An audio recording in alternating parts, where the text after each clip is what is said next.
السلام عليكم ورحمة الله وبركاته. الله أكبر الله أكبر الله أكبر الله أكبر أشهد أن لا إله إلا الله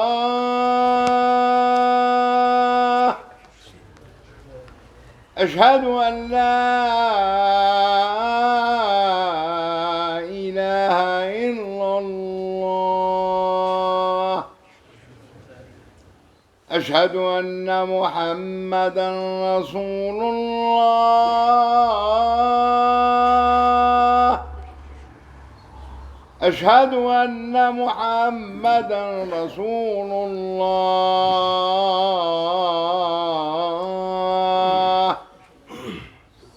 حي على الصلاة حي على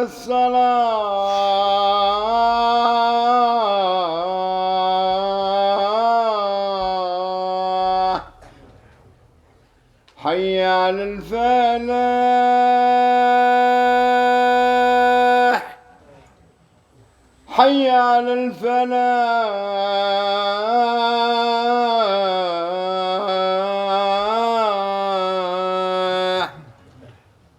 الله أكبر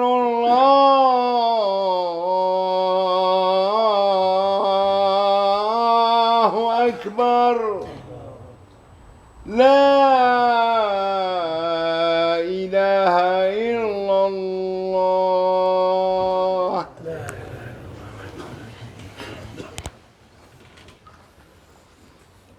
إن الحمد لله نحمده ونستعينه ونستغفره ونعوذ بالله من شرور أنفسنا ومن سيئات أعمالنا من يهده الله فلا مضل له ومن يضلل فلا هادي له وأشهد أن لا إله إلا الله وحده لا شريك له وأشهد أن محمدًا عبده ورسوله صلى الله عليه وعلى آله وصحبه أجمعين أما بعد أوصيكم ونفسي بتقوى الله فإن من اتقى الله وقاه وأرشده إلى خير أمور دينه ودنياه أيها المسلمون عباد الله لقد كانت أيام هذا الشهر الكريم معمورة بالصيام والذكر وتلاوة القرآن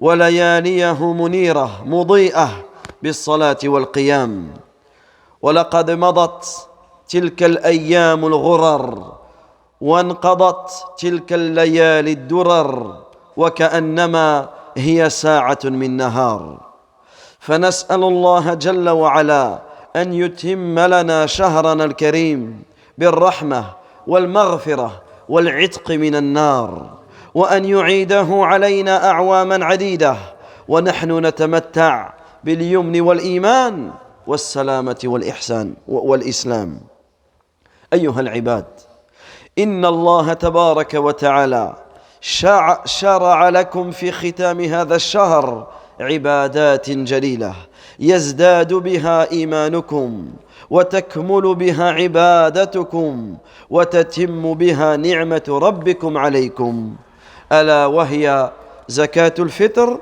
والتكبير عند إكمال عدة الصيام وصلاة العيد.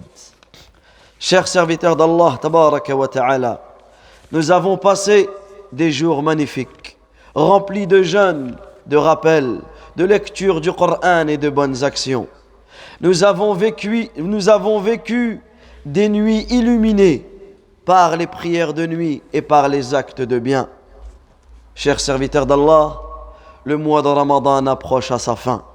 Ces jours et ces nuits exceptionnelles sont passés, et cela comme si c'était 1 heure de la journée.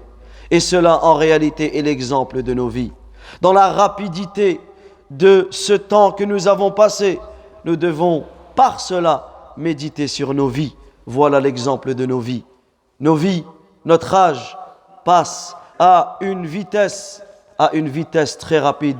Voilà pourquoi nous devons se rappeler que nous devons craindre Allah tabaraka wa ta'ala et que celui qui craint Allah azza wa jal, Allah tabaraka wa ta'ala le protégera, et que celui qui craint Allah azza wa jal, Allah tabaraka wa ta'ala lui mettra la baraka, la bénédiction dans sa vie ici-bas et dans sa vie future. Chers serviteurs d'Allah azza wa jal, nous demandons à Allah tabaraka wa ta'ala de nous aider à terminer ce mois dans le bien, en repartant, en quittant ce mois avec la miséricorde, le pardon et l'affranchissement du feu de l'enfer. Ainsi, nous demandons à Allah azza wa jal de nous faire vivre encore plusieurs Ramadan, et cela en jouissant de la santé, de la sécurité, de la foi, de la préservation et de l'islam. Chers serviteurs d'Allah, nous arrivons à la fin du mois. Mais sachez que durant la fin du mois de Ramadan, Allah tabaraka wa ta'ala a légiféré des œuvres à faire spécialement à la fin du mois. Et cela afin d'augmenter notre foi. Et cela afin de compléter nos adorations. Et cela afin de parfaire le bienfait d'Allah azza wa jal sur nous. Et nous voyons à quel point Allah tabaraka wa ta'ala nous facilite. Après nous avoir fait vivre ce mois, il nous ouvre encore les portes du bien. Il nous facilite encore les portes du bien à la fin de ce mois. Et cela pour purifier les manquements et les erreurs que nous avons pu commettre durant le mois de Ramadan. Ces adorations qui sont légiférées en fin de mois sont la zakat al-fitr, le takbir et la prière du Eid. Ayyuha al-ibad, amma zakat al-fitr فقد فرضها رسول الله صلى الله عليه وسلم صاعا من طعام. ففي الصحيحين عن عبد الله بن عمر رضي الله عنهما قال: فرض رسول الله صلى الله عليه وسلم زكاة الفطر صاعا من تمر أو صاعا من شعير على العبد والحر والذكر والأنثى والصغير والكبير من المسلمين، وأمر بها أن تؤدى قبل خروج الناس إلى الصلاة. وقال ابن عباس رضي الله عنهما: زكاة الفطر طهرة للصائم من اللغو والرفث وطعمة للمساكين، فمن أداها قبل الصلاة فهي زكاة مقبولة، ومن أداها بعد الصلاة فهي صدقة من الصدقات.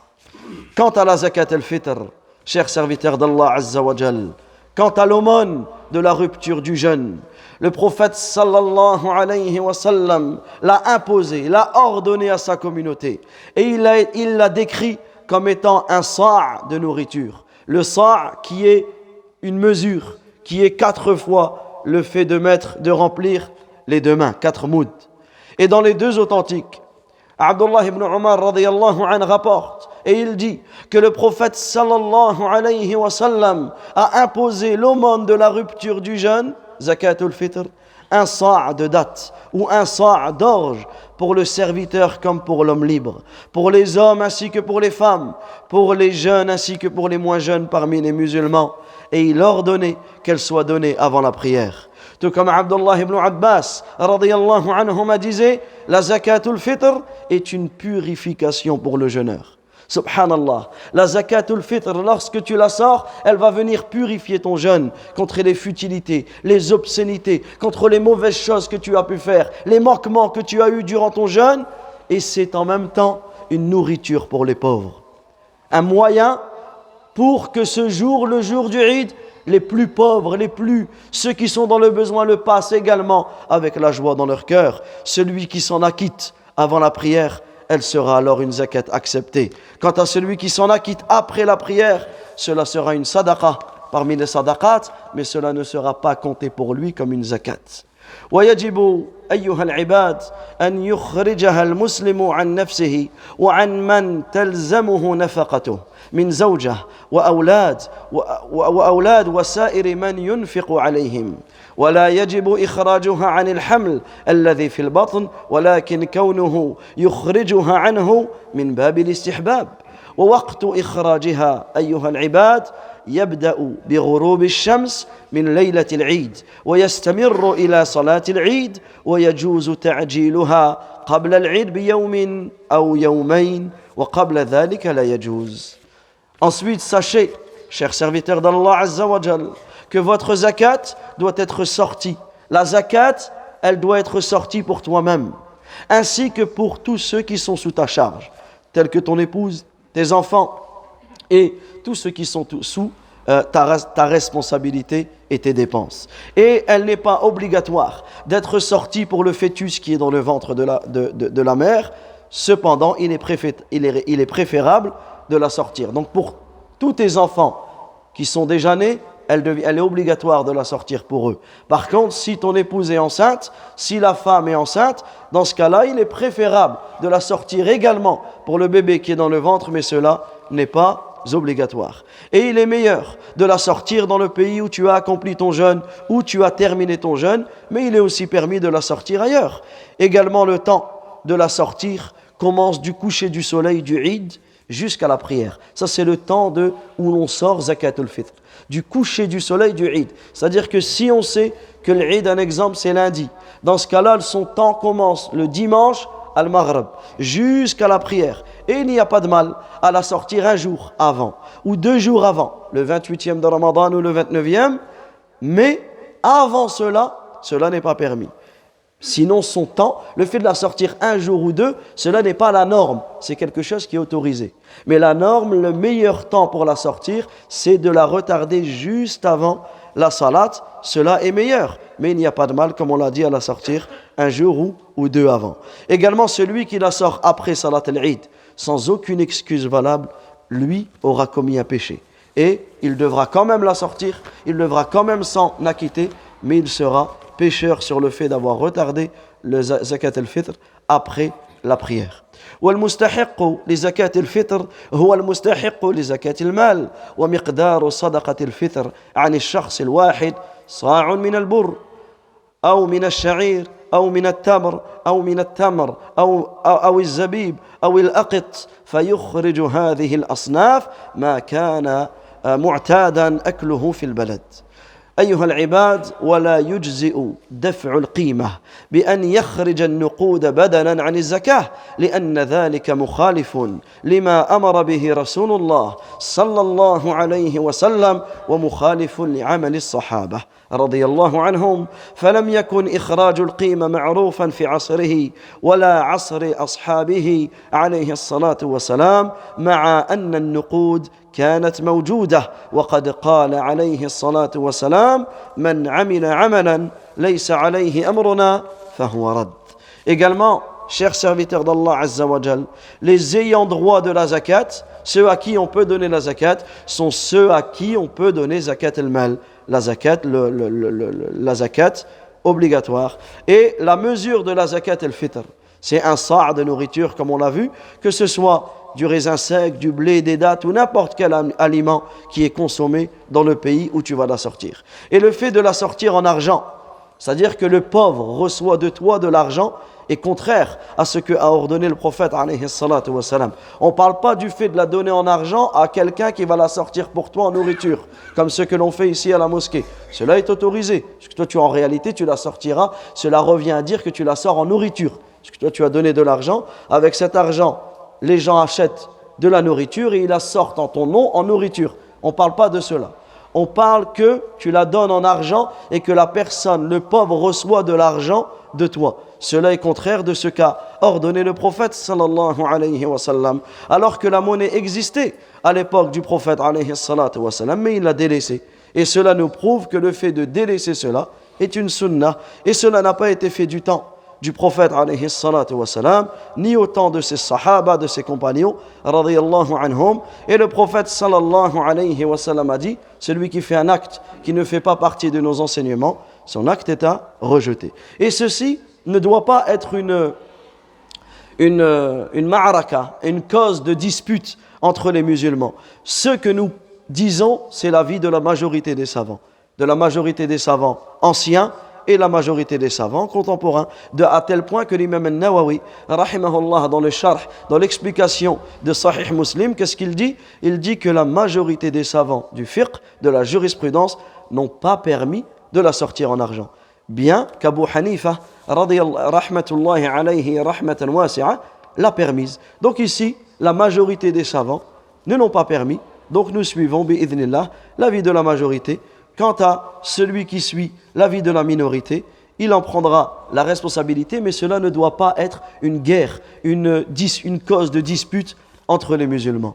أيها العباد وأما التكبير فإنه يشرع من غروب الشمس ليلة العيد إلى صلاة العيد قال الله جل وعلا ولتكملوا العدة ولتكبروا الله على ما هداكم ولعلكم تشكرون ويسن جهر الرجال به في المساجد والبيوت إعلانا بتعظيم الله وإظهارا لعبادته وشكرا لمنه وكرمه ونعمته وقد ثبت أن النبي صلى الله عليه وسلم كان يخرج يوم الفطر فيكبر حتى يأتي المصلى وحتى يقضي الصلاة فإذا قضى الصلاة قطع التكبير.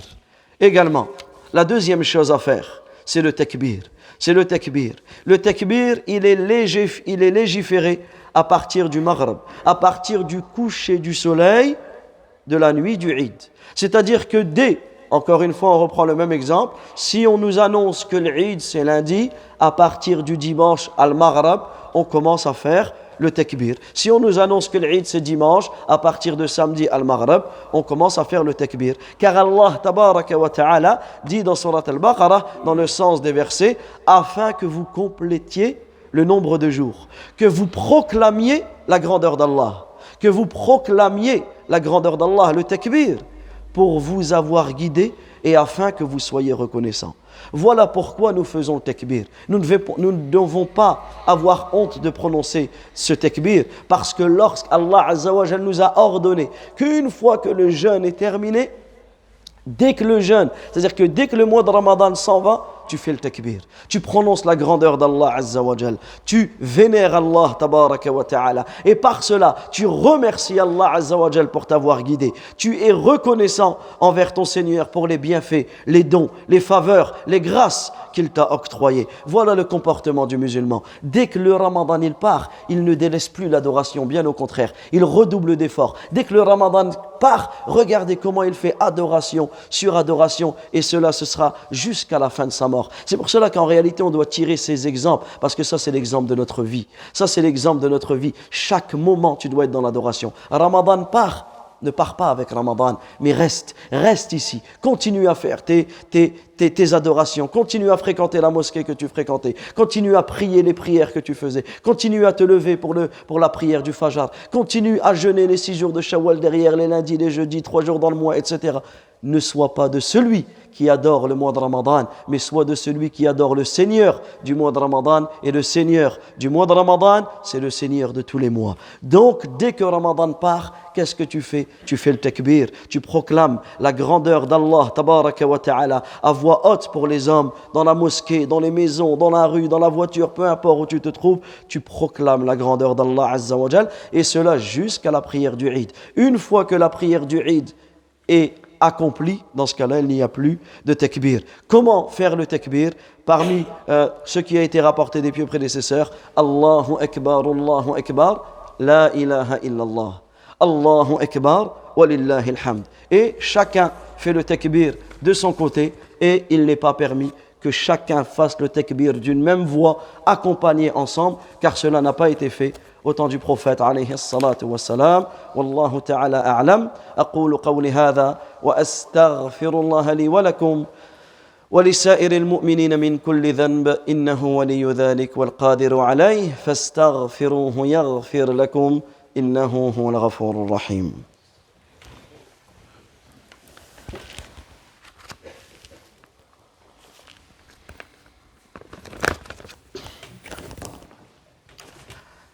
الحمد لله رب العالمين الرحمن الرحيم مالك يوم الدين وأصلي وأسلم على أشرف الأنبياء والمرسلين نبينا محمد وعلى آله وصحابته أجمعين أما بعد أيها العباد ومن الأحكام المتعلقة بالعيد أن المسلم يستحب له الاغتسال للعيد وأن يلبس أحسن ثيابه ويسن للمسلم أن يأكل تمرات في عيد الفطر قبل أن يغدو إلى المصلى لفعل رسول الله صلى الله عليه وسلم ويسن إذا خرج أن يخالف الطريق فيذهب في طريق ويرجع في آخر وليس قبل صلاة العيد ولا بعدها صلاة ولا أذان ولا إقامة.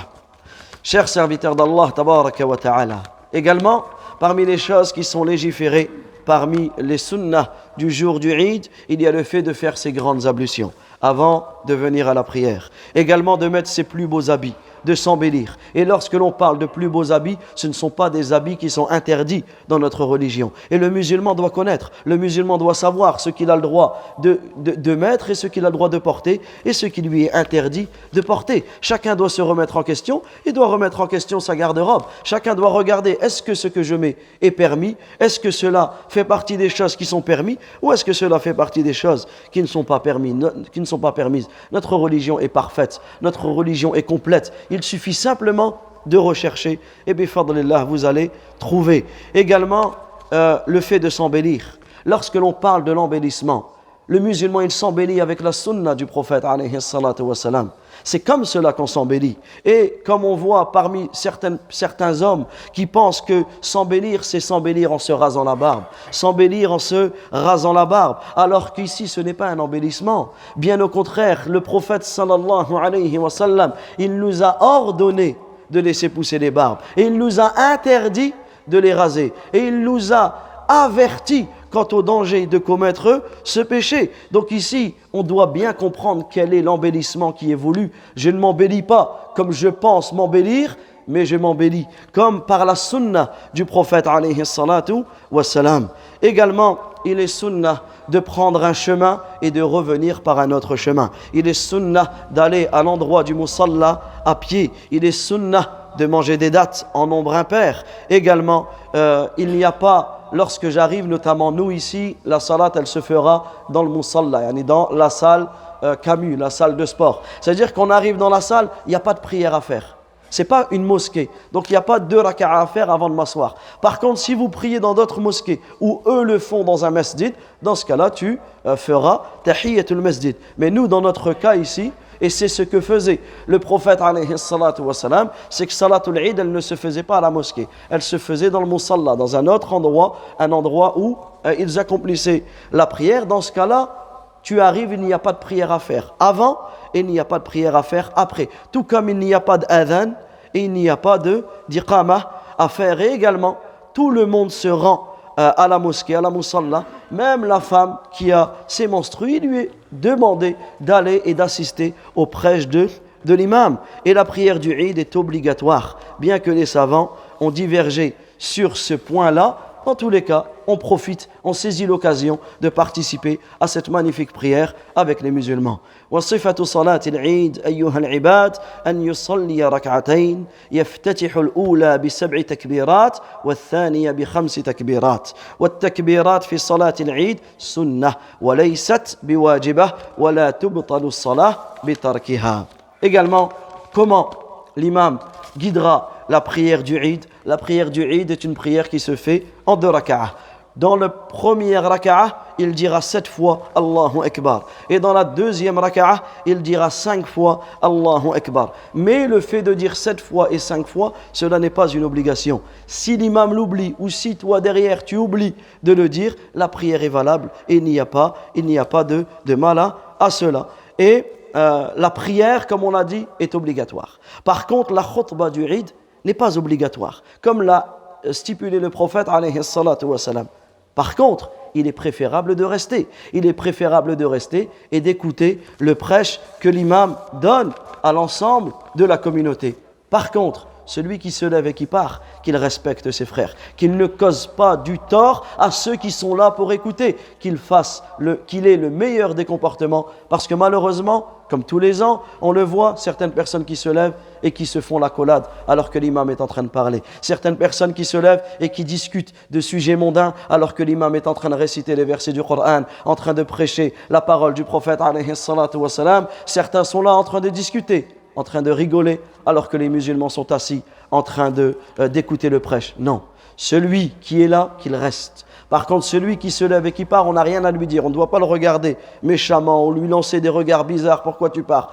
Chacun est libre de faire ce qu'il veut. Par contre, il part en silence et ensuite, en sortant, il pourra attendre les frères et les sœurs, les frères pour les frères bien sûr et les sœurs pour les sœurs, afin de se présenter les félicitations pour le Eid. Mais malheureusement, nous voyons que certains quittent, laissent l'imam parler, ils quittent et ils sont au bout du couloir en train de discuter. Profitez du khair, profitez du bien de cette adoration. Ayyuhal ibad, wa inna mimma yanbaghi أن نعنى به فيما بقي من الشهر أن نتحرى ليلة القدر لأن النبي صلى الله عليه وسلم أمر بتحريها في العشر الأواخر من رمضان également. Et nous terminons sur ce point,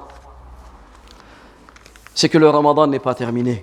Là, nous avons fait un prêche sur la fin de Ramadan. Mais cela ne veut pas dire que notre tête doit être à l'après-Ramadan. Notre tête doit être encore dans Ramadan. Notre cœur doit être encore dans Ramadan. Il nous reste encore une nuit impaire. Il nous reste encore deux nuits, ou peut-être 2 nuits de Ramadan. Il nous reste encore des journées de jeûne. Il nous reste encore un Coran à lire. Il nous reste encore du bien à faire. Il nous reste encore des sadaqas à distribuer. Il nous reste encore des pauvres à nourrir. N'ayons pas la tête directement à l'après-Ramadan, mais saisissons, profitons de ces derniers moments, profitons de ces nuits exceptionnelles qui s'offrent à nous, profitons de ces journées magnifiques qui s'offrent à nous. Et également, nous sommes encore dans les 10 dernières nuits. Et le prophète sallallahu alayhi wa sallam nous a ordonné de rechercher Laylatul Qadr durant les 10 dernières nuits. Et ce soir, et bi'idhnillah, ce soir nous serons la 29e nuit. C'est pour cela que nous devons tout donner. Nous ne devons pas penser que ça y est, la 27e est partie, je pars avec la 27e. Non, ça c'est une erreur. Nous devons encore fournir un maximum d'efforts. Donc à chacun de nous de se remettre en question, à chacun de nous d'être tel le cavalier qui, lorsqu'il arrive en fin de course, accélère. À nous d'accélérer pour la fin. Wallahu ta'ala a'lam. Wa sallallahu wa sallam ala nabiyyina Muhammad wa ala alihi وصحبه أجمعين. ربنا آتنا في الدنيا حسنة وفي الآخرة حسنة وقنا عذاب النار. اللهم إنا نسألك الهدى والتقى والعفة والغنى. اللهم احفظ المسلمين في كل مكان واشف مرضاهم وارحم موتاهم. اللهم اغفر للمسلمين والمسلمات والمؤمنين والمؤمنات الأحياء منهم والأموات. اللهم اعتق رقابنا من النار. اللهم اعتق رقابنا من النار. اللهم اعتق رقابنا ورقاب آبائنا وأمهاتنا وأزواجنا وذرياتنا وإخواننا من النار. اللهم إنك عفو تحب العفو فاعف عنا. اللهم إنك عفو تحب العفو فاعف عنا. اللهم إنك عفو تحب العفو فاعف عنا. اللهم صل وسلم وبارك وأنعم على رسولنا الكريم. اللهم صل على محمد وعلى آل محمد كما صليت على إبراهيم وعلى آل إبراهيم إنك حميد مجيد. وبارك على محمد وعلى آل محمد كما باركت على إبراهيم وعلى آل إبراهيم إنك حميد مجيد. وآخر دعوانا أن الحمد لله رب العالمين.